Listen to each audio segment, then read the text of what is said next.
So that was a great talk coming before me, because there's a saying that I hear more and more.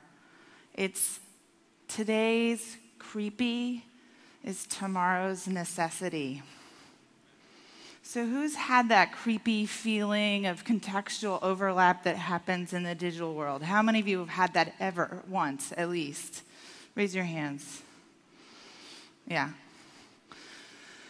I think it's really, really important that we actually listen to that feeling that we're having collectively about what's happening with these technologies. Because if we don't pay attention, I think we can end up in a future that's, the name that I give it is participatory totalitarianism, where today's creepy is tomorrow's very, very creepy. And what makes this future creepy? In this future, when a child is born, they're given a singular network identifier, an endpoint in which all of their activities in physical and digital space for their whole lives are tracked and aggregated together. And it's not just so that they can see it and their friends can see it and who they choose to see it. Everybody can see it. And we're all watching each other in all of the context we go in our lives to make sure we're conforming with social norms.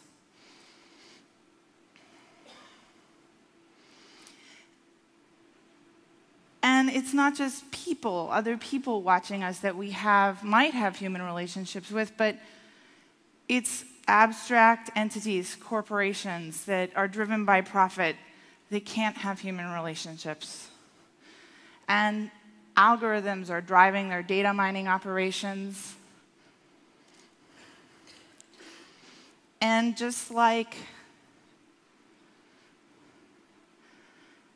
the mines that we have that dig up valuable metal from the earth, these data mines in the future, they mine for the valuable inferences in our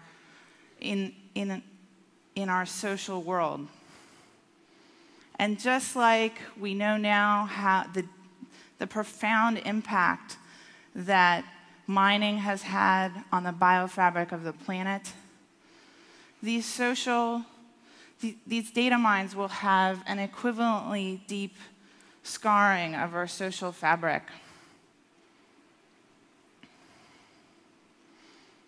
If we end up in a future like this, it will be because we constructed it. It's not inevitable. So, why do I say this? All identity is socially constructed and contextual.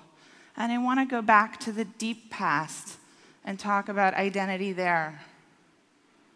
So in the deep past, where most of our human ancestors lived for most of our evolutionary history, we were born into very small communities of a few dozen families.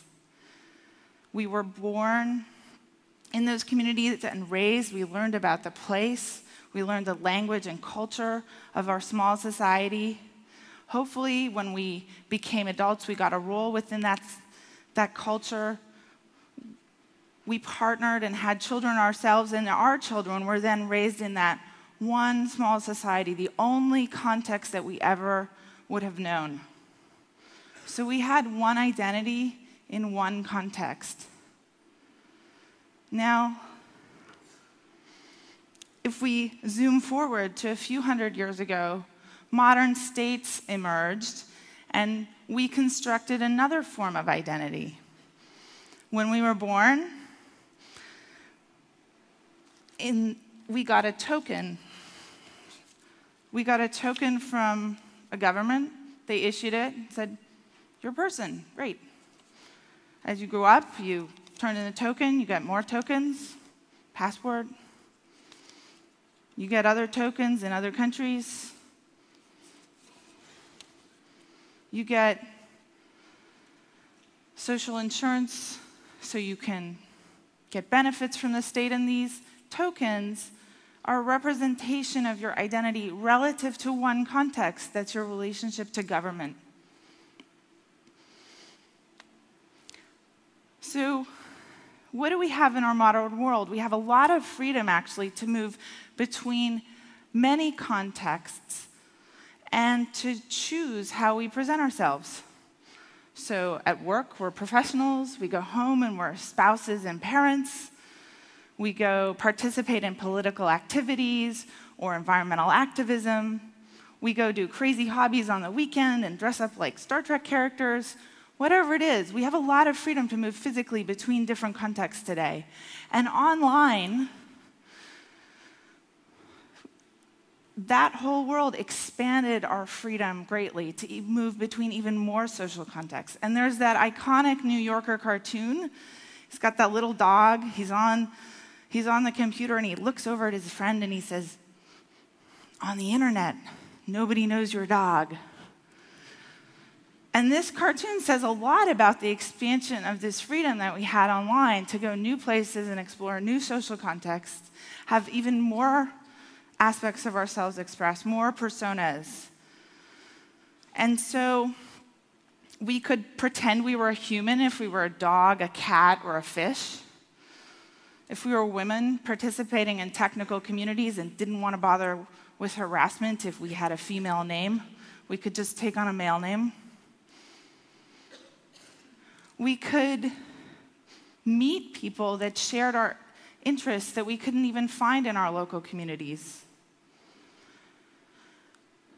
So I'm really worried that the freedom that we have to move between contexts, to represent ourselves differently with different personas online will be eroded. And there's a great example happening right now that I want to share. They're called the Nym Wars. And Nym is short for pseudonym. So they're between real namers and services like Google and Facebook, and anyone who uses a name online that's not the one in their government-issued paperwork. That's a lot of people. One of them is my friend Bot Girl Questy. She's an avatar in Second Life. Another one, Salman Rushdie, had a run-in with Facebook last week you might have heard of, and I've had my own run-in with Google. So when Google Plus came up, I had to have a first name and a last name. They didn't like the star that I had in my last name, so I was like, I'll put my first name as Kaliyah and my last name as Identity Woman. And it's a name I'm actually quite well known by. So I put all my friends in circles, and then beta launch day is coming along, and they suspend my account. I'm like, what's wrong? They said, you violated our community standards. Really? The latest letter, they said I had a name violation. They're insisting that I send them a photo of my government-issued ID and that the headline on my profile be the first and last name on those government documents. I'm refusing, and I'm still suspended. This is a trend that's going to continue and grow, and I think particularly this year with some developments happening in industry, and I'm quite concerned about it. There's a push towards using highly correlatable, verified identifiers that mean our identities, our personas that we have in different contexts will get linked together in ways that we don't want. But our access to social space online will be threatened, I think, if we don't stand up for our rights. A right to choose our own name in different social contexts, to have different identifiers in different social contexts online.